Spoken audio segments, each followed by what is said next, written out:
Olá, estudantes! Tudo bem com vocês? Eu sou o professor Matheus Lima, de Língua Portuguesa. O tema da aula de hoje é a linguagem quadro a quadro.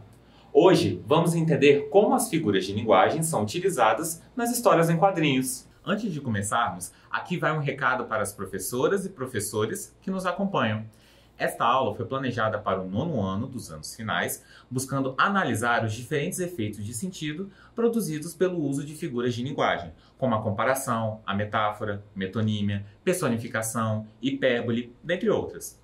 O objetivo da aula é apresentar efeitos de sentido através de exemplos retirados de tirinhas, cartoons e outras obras dos quadrinhos. E não se esqueça de marcar a sua presença na aula de hoje, hein? É só apontar o celular para o QR Code que aparece aí na sua tela.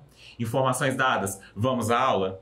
Vamos começar a aula de hoje lendo uma tirinha de um gato laranja e comilão, famoso no mundo todo.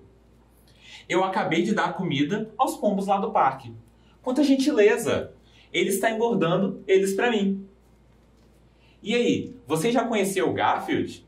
O famoso gato laranja, comilão, dorminhoco, amante de lasanha e que odeia segundas-feiras, foi criado em junho de 1978 pelo cartunista norte-americano Jim Davis.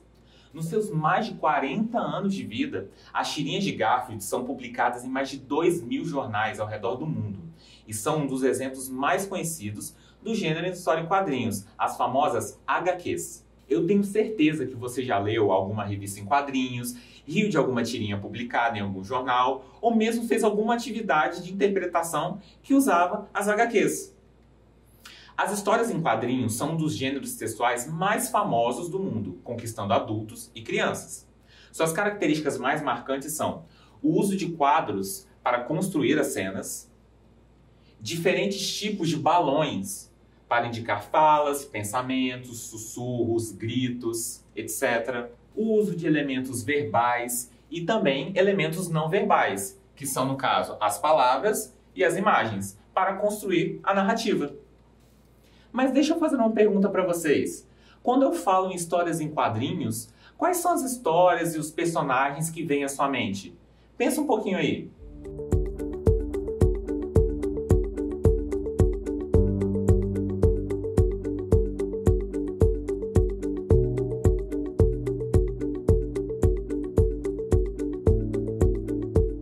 Provavelmente, vocês pensaram em heróis e suas equipes, como é o caso dos Vingadores, a Liga da Justiça, que são os inimigos de vilões como o Coringa e o Thanos. Vocês também podem ter pensado em outros personagens, como a Mafalda, o Menino Maluquinho e também a Turma da Mônica. Todos esses exemplos e outros que vocês podem ter pensado são ótimas representações das histórias em quadrinhos. Apesar de serem personagens de universos diferentes, todos eles estão nas páginas de uma revista, que narra uma história dividida por quadrinhos. As HQs apresentam diversos recursos verbais e não verbais para produzir diferentes efeitos nos leitores. Observe essa tirinha, vamos ler juntos. Quer ver uma coisa bizarra? Olha, você põe o pão nessa fenda e empurra essa alavanca. Uns poucos minutos depois, uma torrada salta daqui. Uau! E para onde vai o pão? Pois é, não é bizarro? Essa tirinha da dupla Calvin e Haroldo, escrita por Bill Watterson, mostra uma situação engraçada na qual o garoto e o tigre acham que a torradeira é algo mágico. Se você colocar uma fatia de pão dentro, ela libera uma torrada após alguns segundos. Eles não sabem que o aparelho torra a fatia para deixá-la crocante. Vamos observar dois detalhes interessantes nesses quadrinhos aqui. Mesmo que os quadrinhos sejam apenas imagens e texto, existem ferramentas para representar ações, movimentos e sons. Vejam só. Percebam que aqui, no terceiro quadrinho, existe um traço entre a torrada e a torradeira? Pois é, essa linha representa o movimento do pulo que a fatia deu ao sair da torradeira e é um exemplo de elemento não verbal, também chamado de elemento visual, que agrega mais sentido à HQ. Mas vamos observar um outro detalhe nessa cena. Estão vendo aqui esse ding? Ele é a representação textual do som que a torradeira fez ao terminar de esquentar a fatia de pão. Esse elemento textual da tirinha é a chamada onomatopeia, que é um tipo de figura de linguagem. As figuras de linguagem são recursos linguísticos utilizados para dar mais estilo à fala e à escrita. Elas ajudam a dar diferentes sentidos ao texto, de acordo com a vontade de quem o escreve. Mas, antes de aprendermos algumas figuras de linguagem, precisamos entender o que são denotação e conotação. Esses dois conceitos se referem ao significado que as palavras têm, sendo eles sentidos reais ou pensados. Observe essa imagem aqui. Aqui nós temos duas representações da palavra coração. Na esquerda, temos um coração real, o órgão vital do corpo humano. Ele representa o sentido denotativo da palavra, ou seja, o sentido real. Já aqui na direita, temos o sinal de coração que fazemos ao juntar as nossas duas mãos. Essa não é a representação real de um coração, sendo assim o sentido conotativo, ou seja, aquele que a gente pensa. Resumindo, o sentido denotativo é o que a palavra realmente representa e significa. Aqui, o coração real, o órgão real. O sentido conotativo se refere aos outros significados que a palavra pode apresentar. Esse aqui não é o coração real, mas é a representação que a gente tem. Agora, vamos aprender mais sobre algumas figuras de linguagem presentes em histórias em quadrinhos? Vamos começar com a onomatopeia, que eu já havia mencionado. A onomatopeia é uma figura de linguagem que reproduz, por meio das palavras, os sons naturais de objetos, pessoas ou animais. É um recurso que traz mais expressividade e detalhes para o texto, principalmente para as HQs. Vamos ver um exemplo de tirinha com onomatopeias? Vamos ler juntos. Que dia? Pesquei por 4 horas na chuva e no frio. Pegou alguma coisa? Atchuu! Peguei. Essa tirinha é de H, o Horrível, personagem criado pelo cartunista norte-americano Dick Browning. A onomatopeia atchuu representa um espirro causado pelo resfriado de H, que foi a única coisa que ele conseguiu pegar depois de passar 4 horas debaixo da chuva e do frio. Outra figura de linguagem comum nos quadrinhos é o eufemismo. Essa figura de linguagem é caracterizada pelo uso de palavras mais agradáveis para amenizar alguma expressão, notícia ou pensamento mais forte. Veja o exemplo. Depois de destruir vários copos e objetos, perceberam que aquele homem estava bêbado e o expulsaram da festa. Essa frase pode ser interpretada como grosseira por algumas pessoas e por isso podemos amenizá-la. Você sabe como deixá-la mais suave? Pense um pouquinho aí em casa.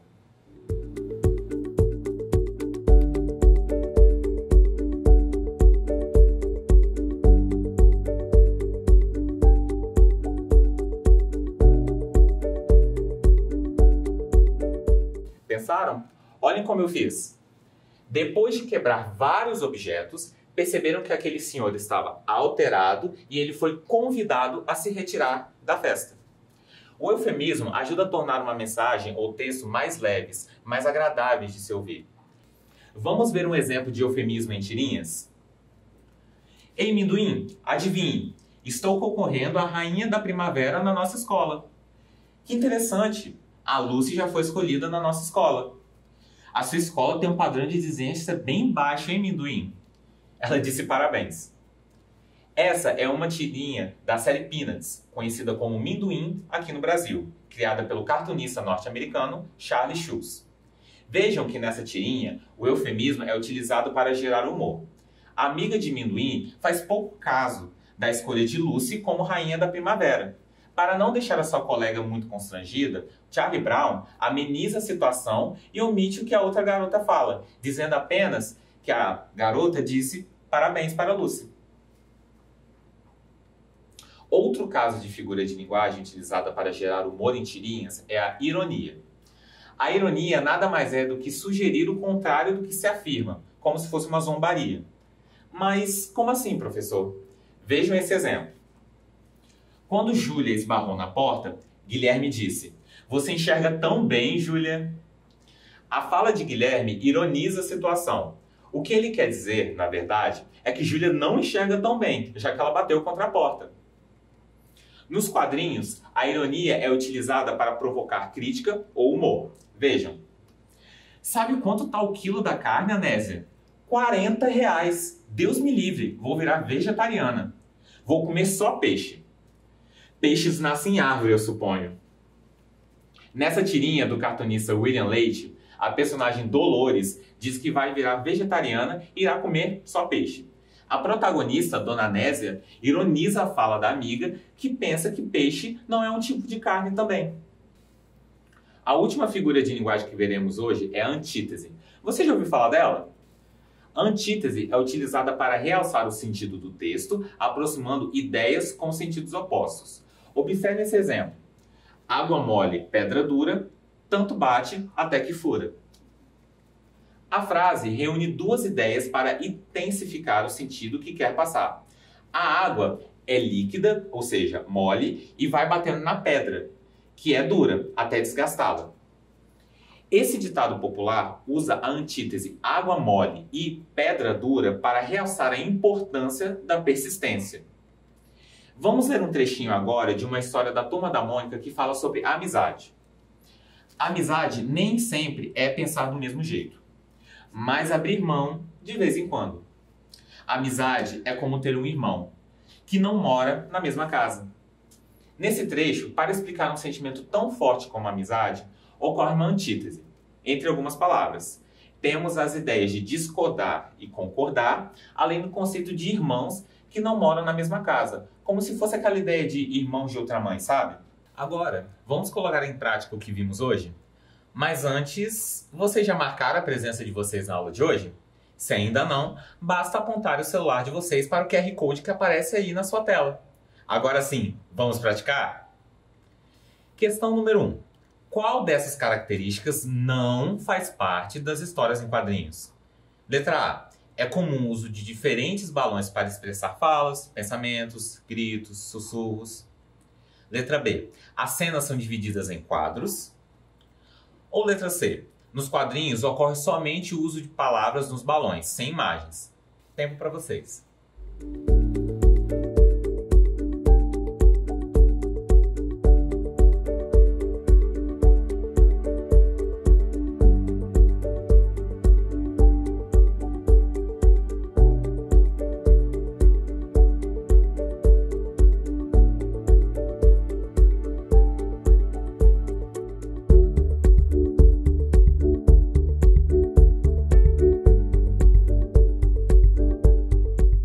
Resposta da questão 1, letra C. Nos quadrinhos ocorre somente o uso de palavras nos balões, sem imagens.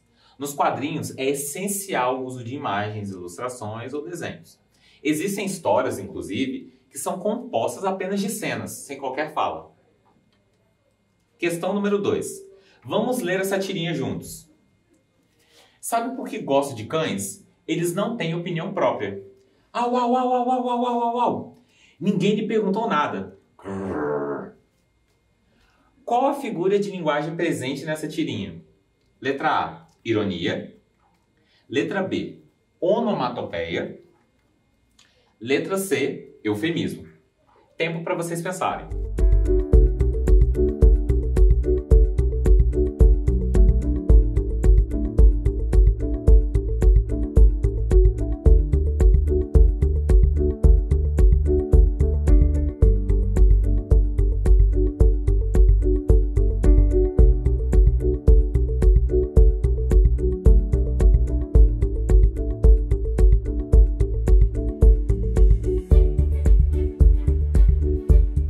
Resposta da questão 2, letra B, onomatopeia. Nessa tirinha temos o au au au e o grrr para representar os sons do cachorro. Questão número 3. Qual dos eufemismos abaixo pode ser utilizado para amenizar a frase? Os dois garotos mentiram para os pais. Letra A. Os dois garotos contaram mentiras para os pais. Letra B. Os dois garotos foram mentirosos com os pais. Letra C. Os dois garotos foram desleais com os pais. Ou letra D. Os dois garotos faltaram com a verdade aos pais.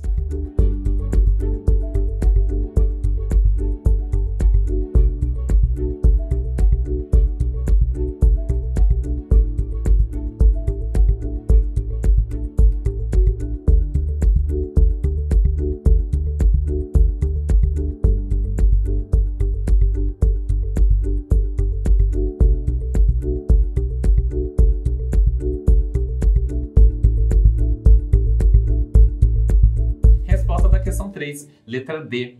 Os dois garotos faltaram com a verdade com os pais. Faltar com a verdade é um jeito mais leve de falar que alguém contou mentiras. Antes de encerrarmos, aí vai a última chamada para marcar a presença na aula de hoje. É só apontar o celular para o QR Code que aparece aí na sua tela. Nossa aula de hoje chegou ao fim e nela aprendemos as características do gênero história em quadrinhos e também as figuras de linguagem, onomatopeia, eufemismo, ironia e antítese. Antes de nos despedirmos, que tal um desafio? Pesquisem histórias em quadrinhos que você tenha na sua casa ou as que vocês acharem na internet mesmo e procurem partes que contenham alguma das figuras de linguagem que estudamos hoje. A ironia, onomatopeia, eufemismo e antítese. Depois, tirem foto das pesquisas e envie para o QR Code que está aí na sua tela. Nossa aula termina aqui. Fiquem bem e se cuidem. E não se esqueçam, mesmo distantes, estamos juntos. Tchau, tchau!